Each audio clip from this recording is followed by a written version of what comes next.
The future-ready CNBC-TV18 eBix Cash Studio.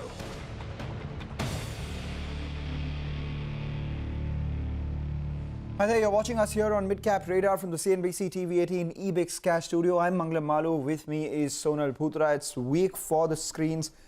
We have 400 points lower on the Midcap index. The Sensex down 420 points as well. But the last hour has seen a wee bit of recovery, and that's courtesy a couple of stocks. The first one, of course, is Reliance. That's a big weight on the index. The second one is HDFC Bank. That too has recovered, and as a result of which we've seen some recovery from the lows on the Nifty Bank. And just a few minutes ago, we did see some purchase come by in the State Bank of India as well. So that's lifted the PSU Bank index higher. But, you know, that's just a wee bit of recovery that we've seen from the lows. Weakness persists. Oh, absolutely. Third consecutive day of deep losses for our own markets. But it's a news-heavy day, right? We got done with earnings and there is a lot of news flow that we are tracking today. So we'll start the show with the top headlines and then we'll discuss all those individual stories. Stocks tread lower with losers outnumbering gainers by a wide margin. Autos and industrials lead the slide while financials outperform. Investors in the mega Paytm IPO see value erode as the stock slides below the offer price, while industry watchers celebrate the milestone for India's startup ecosystem. Kubota announces increase in shareholding in Escorts, Japanese joint venture partner, to increase stake via preferential issuance and make an open offer at 2,000 rupees per share. Even as Vedanta eyes a split by spinning off its aluminium, steel and oil businesses into distinct entities to unlock value, the Supreme Court allows government to divest its stake in Hindustan Zinc. And crude sees a big dip in price as demand starts to level off even as supplies start to perk up. Stocks of ONGC and Oil India lose ground. Sapphire Foods makes a good debut, listing at a premium of 15% to its issue price, although it's slipped from its highs since. All right, those are the top headlines that we are tracking at this hour. But Manglam did speak about Sapphire listing on bourses today. It was a good listing. Manglam, tell us more in terms of valuations and about the company as well. A good listing. It's interesting, you know, so relative because the other day we had PB Fintech list at a 26% premium. We call it not a cracker of a listing, but it's in a line of the market. And the other listing that we had today, Sapphire, looks much better. Opened with a premium of almost 15 to 16% to its issue price, and now is sitting with a gain of almost 6% as well. What does that tell you? The stock is trading at around 9 times its trailing price to sales. Remember, it was offered at around 7 times. Devyani International at that time was trading at around 14 times and now currently trading at 17 times. Why do we compare it with Devyani International? Well, because Sapphire Foods is one of India's Yum Brands franchise operations. It has rights to Pizza Hut, KFC as well as Taco Bell in parts of India as well as Sri Lanka. The other franchisor, of course, is Devyani International. What does Sapphire Foods run right now? It has around 208 KFCs as well as 171 Pizza Huts as of June 2021.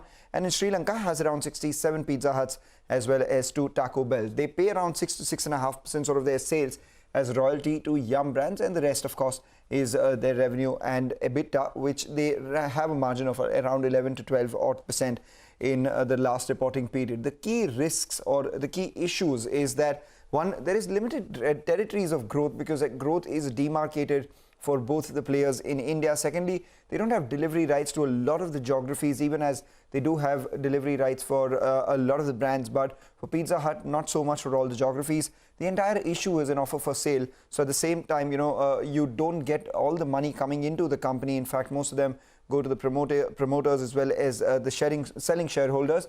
And there is no scarcity premium because we do have a lot of QSR players listed on the bourses already. As of FY21, they did revenues of close to around 1,020 odd crores. At the bottom line, they've been loss-making, most of that on account of depreciation. So let's see what growth path the company goes ahead with, because until they grow for a substantial amount every time much better than the industry, the street might not give them a premium. Instead, they will still trade at a discount to other listed peers. Okay, all right. That's the update on Sapphire. Manglam, thank you so much for that.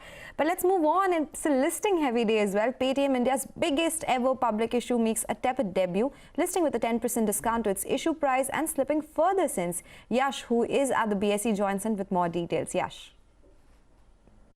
Well, it truly is a momentous occasion as a new generation technology company gets listed on India's oldest stock exchange. Paytm's 18,300 crore IPO, the largest ever which Indian capital markets have ever seen, has listed on the stock exchanges. Though it was a listing which a lot of investors would not have looked forward to. The stock listed with a discount of about 8%, and as we speak, those cuts have increased further. With this particular listing, Paytm was targeting a post-listing market cap of about 1.4 lakh crore rupees, but since the listing happened at a discount, the company has a market cap of about 1.2 lakh crore rupees. As far as the issue is concerned, about 10,000 crore was raised through offer for sale, which means it will go to the selling shareholders, and about 8,300 crore towards fresh issue. That is the fund which will come to the company, and the company has said that out of that, about 4,300 crore rupees is what it would be using towards strengthening the ecosystem at Paytm, and about 2,000 crore would be invested towards acquisitions as well as strategic partnerships. Finally, now that the listing is out of the way, what is the biggest trigger which investors have to look forward to?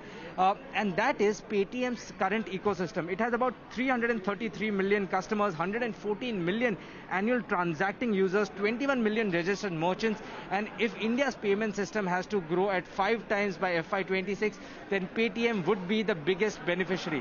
What are 3 things that investors have to be cautious of? One thing, that the company is loss-making. It has incurred negative cash flows in the past. Also, majority of the revenue comes from just one business, that is the payment services. And finally, the valuation. Paytm is trading at valuation of 49 times FY21 price to sales. So that is certainly not cheap, and that is something that investors have to look forward to.